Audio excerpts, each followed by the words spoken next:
Nous allons passer très rapidement au niveau du sous-thème 1. Je vous avais dit, leadership et innovation sociale, financement. 2 points, accès au capital et au marché, les initiatives d'économie sociale et solidaire portées par les femmes et les jeunes. Donc, en 2 minutes, nous allons donner la parole à Mme Aminata Samou, qui va nous parler un peu de FODEM, puisqu'on parle de FODEM, qui va nous expliquer donc qu'est-ce que ça veut dire FODEM. Merci beaucoup. Merci, Madame Sall, Madame la modératrice. Je voudrais, à l'entame de mes propos, saluer les membres du président, Monsieur Karim Watt, j'ai écouté avec beaucoup d'intérêt, en tout cas, votre intervention. Saluer également le représentant du BIT. Saluer Madame Sall, la modératrice. Mais également saluer une sœur à moi, Madame Marseille, avec qui je ne vais pas cheminer. Je me suis inspirée d'elle, nous avons voyagé et partout où nous avons été, elle a défendu en tout cas ce modèle de l'économie sociale et solidaire comme levier d'inclusion sociale. Merci à vous, Madame. Félicitations pour la distinction. Je voudrais également saluer les participants qui sont là. Notre sous-thème est axé sur le financement. Et comme nous sommes là pour partager une expérience, moi je partagerai celle du collègue, que je maîtrise en tout cas. Et je vais revenir sur les propos de M. Watt, quand il parle de la problématique des 3 F, financement, formation et formalisation. C'est un problème qui est récurrent. Et cela me permet d'entrer dans le contexte des enjeux de cette thématique. Le contexte de l'économie sociale et solidaire comme facteur d'inclusion. L'économie sociale et solidaire, c'est notre ADN. M. Watt l'a dit tout de suite. Quand ils font des projections, des planifications, des plans d'action sur ce modèle économique, ils se rendent compte, au contact, en cas des cibles, effectivement, de l'économie sociale et solidaire, c'est notre ADN. Les continus, IF, amical, groupement. Mais depuis la nuit des temps, nous connaissons. C'est notre ADN. C'est vrai que le concept n'était pas bien utilisé. Le contexte et le prétexte également les femmes et les jeunes. Au niveau des foyers, nous mettons l'accent également sur cette cible. Parce que je me suis rendu compte au détour des statistiques que les femmes, en cas de financement et de formation, étaient beaucoup plus orientées vers cette cible, femmes et jeunes. Et ça me permet également de revenir sur le FODEM. Le FODEM, c'est un fonds de refinancement qui a été mis en place au niveau de la ville de Dakar en 2004. À l'époque, la structure s'appelait Crédit municipal de Dakar. C'est en 2009 que nous avons senti effectivement la nécessité de rebaptiser ce programme en fonds de développement éducatif municipal pour coller aux orientations du maire de l'époque. Vous savez que les maires, quand ils prennent les règles de la municipalité, ils viennent avec des orientations précises. Et l'orientation du maire Khalifa Sall était d'appuyer en tout cas la cible femme et jeune, mais également les acteurs de l'économie sociale et solidaire. Notre mission, former, financer, accompagner. On l'a dit, c'est les 3 F. La problématique avec les 3 F, M. Watt, c'est qu'on avait mis l'accent sur le financement. Et toutes les structures sont tombées dans cette erreur. Donc, quand nous avions démarré le crédit municipal, nous passions tout notre temps à financer les jeunes, les femmes, les groupements, les entités individuelles. C'est après l'évaluation que nous nous sommes rendus compte qu'il y avait beaucoup de détournements d'objectifs liés au fait qu'il n'y avait pas de prérequis. Les cibles ne maîtrisaient pas la gestion financière, pas de comptabilité, pas de traçabilité des opérations. Raison pour laquelle nous avons à l'interne fait une évaluation avec un consultant à travers le projet renforcer les capacités et les compétences du collège en matière de création d'emploi, le projet CAFA, qui nous a recommandé d'aller vers l'axe formation, hyper important. Parce que comme on l'a dit, s'il faut financer sans former, sans formaliser, il est évident que les fonds iront vers des fonds perdus. Et connaissant en cas l'approche de notre cible, qui pensait au début que c'était des fonds perdus parce que venant des municipalités, nous avons pris d'autres orientations en mettant en place le programme d'autonomisation économique des femmes et des jeunes. Lequel programme nous a permis, à travers les formations en éducation financière, on l'a dit tout de suite dans les propos, les formations en entrepreneuriat, mais également les formations dans le domaine de l'économie sociale et solidaire. Je fais partie des premières structures, en tout cas au niveau de la vie, avoir mis l'accent sur une formation en économie sociale et solidaire. C'est hyper important, parce que je l'ai dit, les femmes, l'économie sociale et solidaire, c'est notre ADN. Avec des personnes ressources comme Mme Mansé et d'autres, des formations ici distribuées partout. Et sachant cela, nous avons structuré les groupements de femmes par zone, par collectivité, et nous avons donné des formations en éducation financière, en entrepreneuriat, en économie sociale et solidaire, avec des formateurs agréés. L'éducation financière nous a poussé et nous a permis en tout cas de rentabiliser les capacités, le taux de notre groupement. Parce que quand nous formions les femmes, les groupements de femmes en éducation financière à travers les sketchs, les jeux de rôle, elles arrivaient à détecter les contraintes qu'elles rencontraient au quotidien.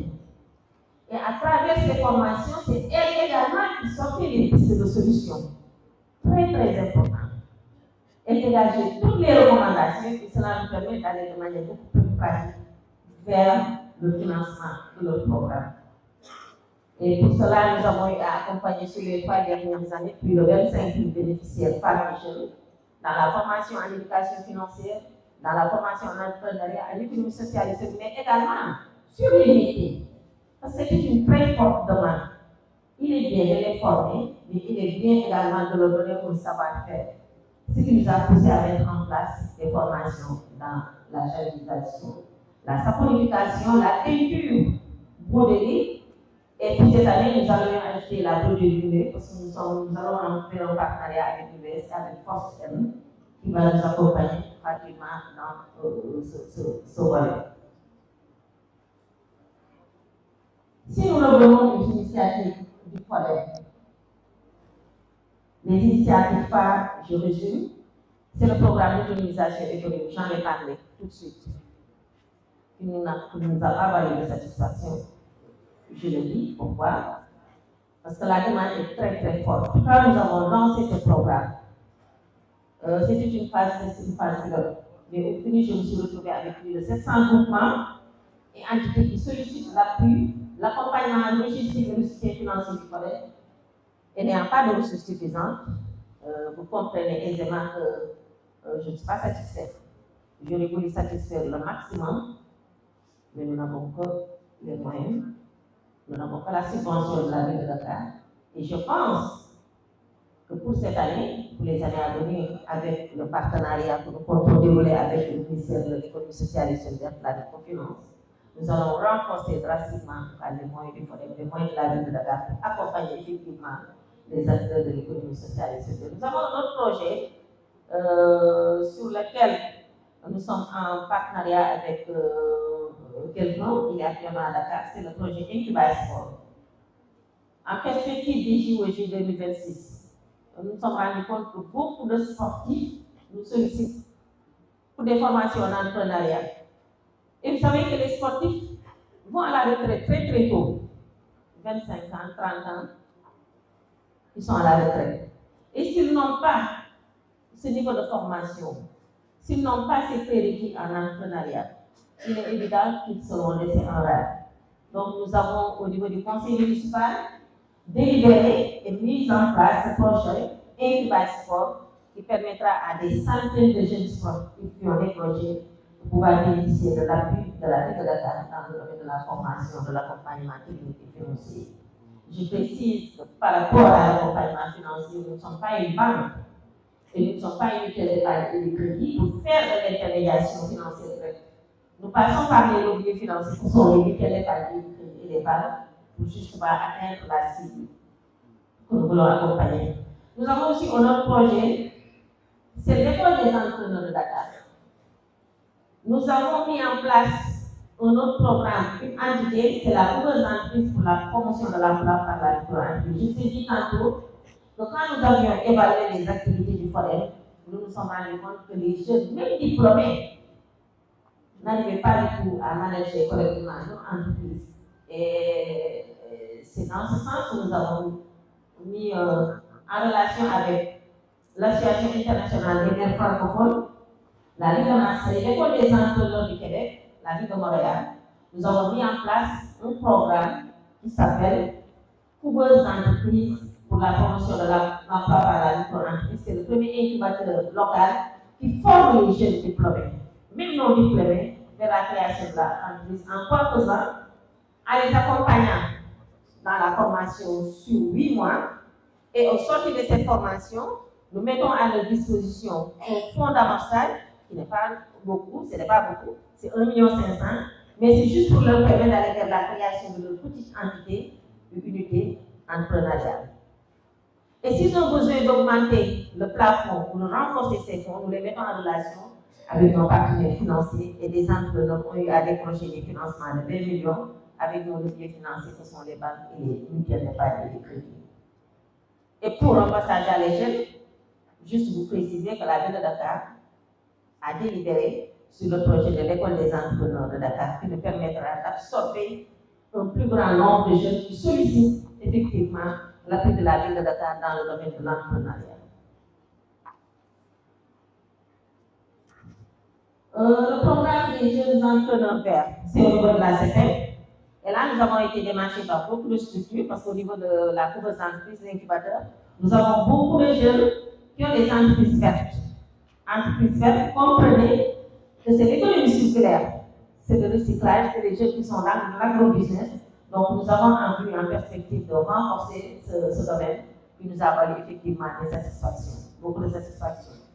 Un programme phare, c'est le programme de formalisation. M. Ouad a beaucoup insisté là-dessus. Je reprends ces mots textuellement.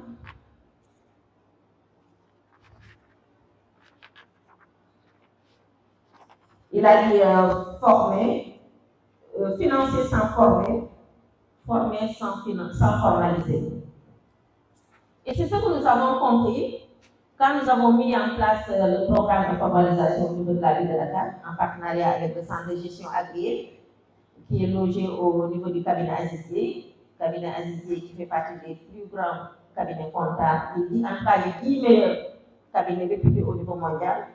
Et avec le CGA, le centre de gestion agréé, appuyé par la DPME, qui a soutenu ce programme à 75%, nous avons mis en place le programme de formalisation des acteurs. Parce que nous nous sommes rendus compte, effectivement, que les jeunes, les femmes, qui sollicitent des financements, passent tout leur temps, en tout cas, à critiquer l'État, à critiquer les structures financières classiques, à faire des reproches, comprenant qu'elles ne pouvaient pas accéder au financement classique.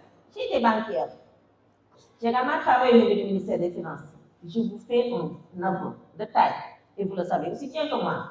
Les banques sont frileuses quand il s'agit d'appuyer et de financer les acteurs de l'économie informelle. Je parle en connaissance de tout, je parle sous le contrôle de Mme Lancey et du ministère du BID, bien sûr. Les banques ne financent pas les acteurs de l'informel, pour nous aider. Quand vous n'êtes pas formalisé, quand vous n'avez pas une traçabilité de votre comptabilité, quand vous n'avez pas ces prérequis, quand vous n'avez pas ces documents juridiques, des cahiers du doute, il est évident que vous ne bénéficierez pas de l'appui des banques. C'est vrai que l'État a mis en place des fonds dédiés aux acteurs de l'économie informelle, mais si ces acteurs veulent aller vers un passage à l'échelle, il est important qu'ils soient formalisés. Donc, notre programme de formalisation, c'était pour nous permettre de formaliser 400 groupements de femmes. Les contraintes majeures que nous avions eues quand il s'est agi véritablement de sensibiliser, de former, les femmes ne voulaient pas. Des groupements de femmes, des centres individuels. Parce que l'on est pas da ngeen ñuy boole waa direction des impôts. Et c'est le problème que nous avions eu. Ces groupements pensaient que nous étions le bras armé de la DGID, de la Direction générale des impôts et domaines. Elles pensaient qu'au sortir de cette formalisation, qu'on allait transmettre tous les dossiers à la Direction des impôts et qu'elles s'étaient assujetties au paiement de taxes. Loin s'en faut. L'objectif pour nous, c'était de leur permettre de disposer de ces documents juridiques de base, mais également l'objectif pour nous, c'était de leur permettre de disposer d'états financiers. Et avec le cabinet de centre de gestion agréé, nous avons pu, tant bien que mal, après 15 ateliers, 16 000 minutes d'appel, puis délivrer 403 états financiers à 403 groupements et si vous allez sur YouTube, vous aurez la vidéo. Le 17 juillet, à l'hôtel Azalaï, en présence des autorités, nous avons pu remettre à ces groupements et entités 403 états financiers. Ce n'est pas négligeable. Sachant que si vous avez besoin de vous faire établir des états financiers, vous aurez à dépasser, à dépenser beaucoup d'argent. S'il faut s'attacher les services de l'expert comptable, c'est plus de 1 million qui devra être mis sur la table. Donc nous, au niveau de la ville de Dakar, nous l'avons fait gratuitement. La deuxième phase a été validée par la DPME, notre partenaire, par la ville de Dakar, et cette deuxième phase couvrira la formalisation de 500 groupements de femmes et de jeunes et 1000 groupements au niveau national. C'est dire que nous allons vers le lancement, donc il y a lieu pour nous véritablement d'aller vers un partenariat et de vous appuyer dans ce programme de formalisation. Il me reste 6 minutes. Je pense que j'ai presque fini. Pour le financement inclusif, nous avons mis en place des stratégies.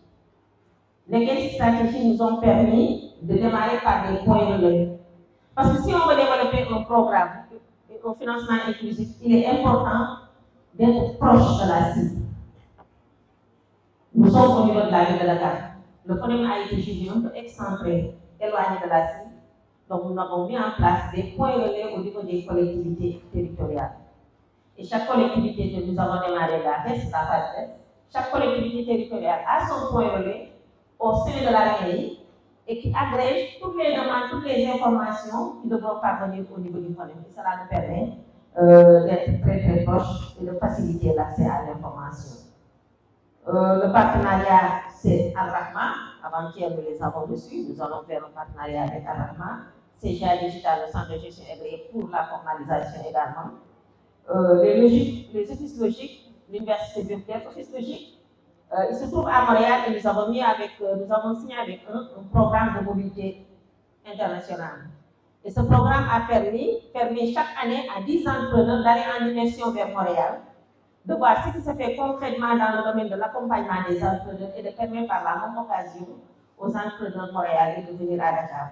Et tout récemment, nous avons reçu 15 entrepreneurs malgaches pour également mettre en place un programme de mobilité internationale et d'aller dans le même sens. L'accès au marché, la visibilité, c'est difficile. Quand nous avions mis en place ce programme d'autonomisation, notre premier voie, c'était de faire bénéficier au groupement, aux entreprises, aux individuels, de leur faire bénéficier des offres de marché et de participer aux appels d'offres. Ce qu'on nous a dit, c'est qu'il faut qu'ils respectent les procédures et que tant qu'ils ne rentreront pas dans les critères définis par le code des marchés, ils ne pourront pas accéder. Donc, notre vœu, c'est d'aller vers une discrimination positive de cette cible. Et je pense que nous sommes en train de faire le plaidoyer au niveau de l'autorité municipale pour permettre à ces groupements de femmes qui sont déjà formés, qui ont été formalisés, de pouvoir accéder au marché, aux différents marchés au niveau de la ville de Dakar. Et je rebondirai sur le fait, pour la visibilité, nous les accompagnons dans les foires. Quand nous allons à Dubaï, nous les accompagnons. Nous avons également un projet sur le Dakar Night Market qui permet à ces groupements, au niveau de la ville de Dakar, tous les vendredis, samedis et dimanches, d'exposer à partir de 8h, de 8h à minuit, et de valoriser leur production sur le Dakar Night Market, qui a enregistré 2 éditions et qui va vers une formalisation du partenariat.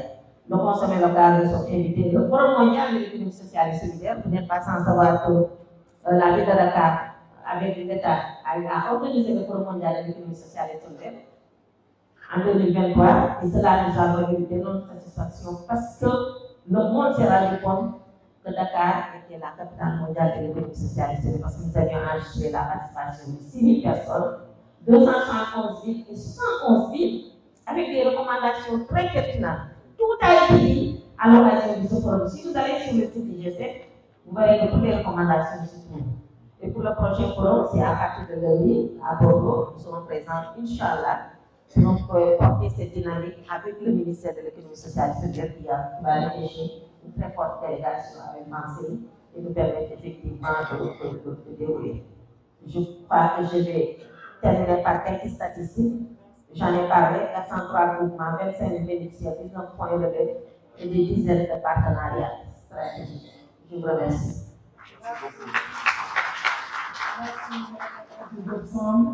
De nous avoir partagé l'expérience de la ville de Dakar.